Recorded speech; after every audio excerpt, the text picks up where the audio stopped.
কি বন্ধুরা, বাটা মাছ দিয়ে বেগুন, আলু আর কচি আমড়ার ঝোল খেয়েছেন? খাননি তো? আজকের কিন্তু আমি বানাবো বাটা মাছ দিয়ে বেগুন, আমড়া আর সাথে আলুর ঝোল। তো এখানে বাটা মাছটা তো অবশ্যই লাগছে। তো বাটা মাছগুলো আমি বেছে ধুয়ে পরিষ্কার করে নিয়েছি। আর বাটা মাছগুলোর গায়ে ভালো করে আমি নুনটাও মাখিয়ে নিচ্ছি। আর আগে থেকে একটু বাটা মাছের মধ্যে বা যে কোনো মাছে নুন মাখিয়ে রাখলে মাছের মধ্যে নুনটা ভালোভাবে ঢুকে যায়। আর এদিকে আমি সমস্ত সবজি কেটে নিয়েছি, সাথে মশলাও তো নিয়েছি। হাফ চামচ জিরে, হাফ চামচ সর্ষে। আর আমড়াগুলো দেখুন বন্ধুরা, একদম কচি কচি ভালোভাবে খোসাটা ছাড়িয়ে আর মধ্যিখান দিয়ে কেটে নিয়েছি। আর মোটা মোটা করে কেটে নিয়েছি বেগুন, আর সাথে নিয়েছি মোটা মোটা করে আলু, যেহেতু ঝোল হবে।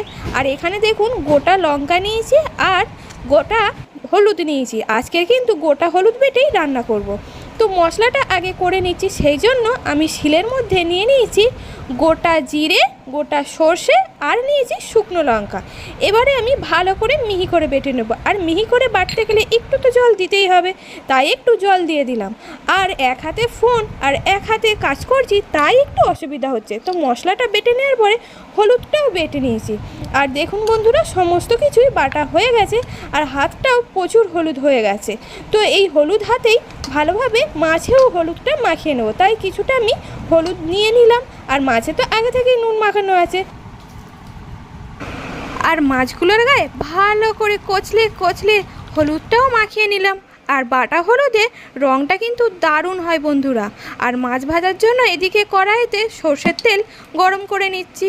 আর কড়াটা আগে থেকেই গরম করে নিয়েছিলাম। আর তেলটা দেখুন বন্ধুরা কত গরম হয়ে গেছে। আর তেলের মধ্যেই মাছগুলো দিয়ে দিচ্ছি। আর এরম গরম তেলেতে মাছ দিলে মাছ কখনোই কড়ার গায়ে আটকে যাবে না। তো একে একে অনেকগুলোই মাছ দিয়ে দিয়েছি। তো কিছুটা মাছ রেখেও দিয়েছি, সব মাছগুলো একসাথে ভাজা যাবে না।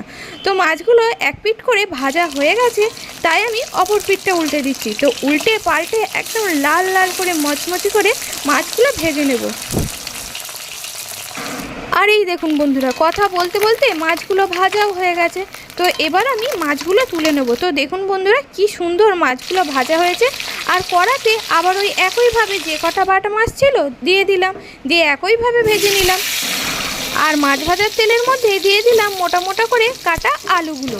তো আলুগুলোও আমি আগে ভেজে নেব, যেহেতু আলুটা একটু শক্ত, তাই আলুগুলো আগে দিয়ে 5 মিনিটের মতো একদম লাল লাল করে ভাজা করে নেব। তবে 5 মিনিটের মধ্যে আলুটা খুব সেদ্ধ হবে না, যেহেতু খুব মোটা করে কাটা। তো দেখুন বন্ধুরা, হালকা লাল করে ভাজা হয়ে যেতেই তার মধ্যে দিয়ে দিলাম টুকরো করে কেটে রাখা বেগুন। আর বেগুনটা যদি আগে দিতাম, তাহলে আলু ভাজার আগে বেগুনই ভেজে একদম কড়ার গায়ে মাখো মাখো হয়ে যেত। তারপরে দেখুন বেগুনটাও ভাজা হয়ে গেছে। এবার আমি দিয়ে দিলাম পরিমাণ মতো নুন।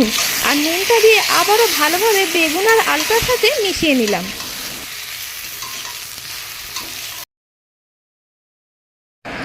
আর এবারে আমি দিয়ে দেব বাটা হলুদ। তো হলুদ বাটাটা আমি নিয়ে নিলাম।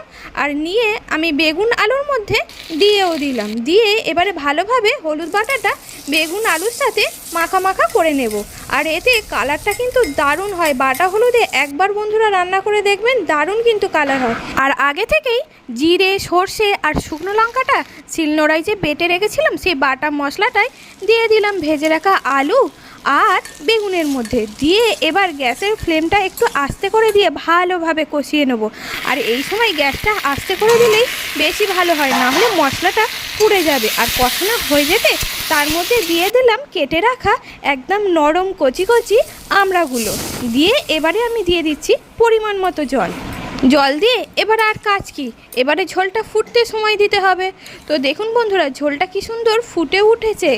আর আলুগুলোও সেদ্ধ হয়ে গেছে, আর সাথে কিন্তু আমড়াগুলোও সেদ্ধ হয়ে গেছে। আর আগে আলুটা যদি না ভেজে আমড়া দিয়ে দিতাম, তাহলে কিন্তু আলুটা সেদ্ধই হতো না একদম। তারপরে দেখুন বন্ধুরা, আমড়াগুলো কি সুন্দর গলে যাচ্ছে। তো দু একটা আমরা একটু গলিয়ে নিলাম, যাতে টক টক ভাবটা থাকে। তারপরেই দিয়ে দিলাম ভেজে রাখা মাছগুলো। তো মাছগুলো দিয়ে আবারও আমি 4 থেকে 5 মিনিট ফুটিয়ে নেব, যাতে মাছের ফ্লেভারটা ঝোলের মধ্যে পুরোপুরিভাবে চলে যায়। আর লাস্টে নামানোর আগে আমি দিয়ে দিচ্ছি অল্প কিছুটা চিনি। চিনিটা দিলে টেস্টটা কিন্তু দারুণ হয় বন্ধুরা। এবার আর কি, এবার নামিয়ে নিই ঝোলটা। আর আপনারা তো দেখলেন বন্ধুরা, কত সহজে আমরা দিয়ে বেগুন, আলু আর বাটা মাছের ঝোলটা হয়ে গেল। রেসিপিটি ভালো লাগলে লাইক, শেয়ার, কমেন্ট করবেন। আর চ্যানেলে নতুন হলে চ্যানেলটি সাবস্ক্রাইব করে পাশে থাকার অনুরোধ রইল। আর পাশে থাকা বেল আইকনটি বাজিয়ে দেবেন টং করে।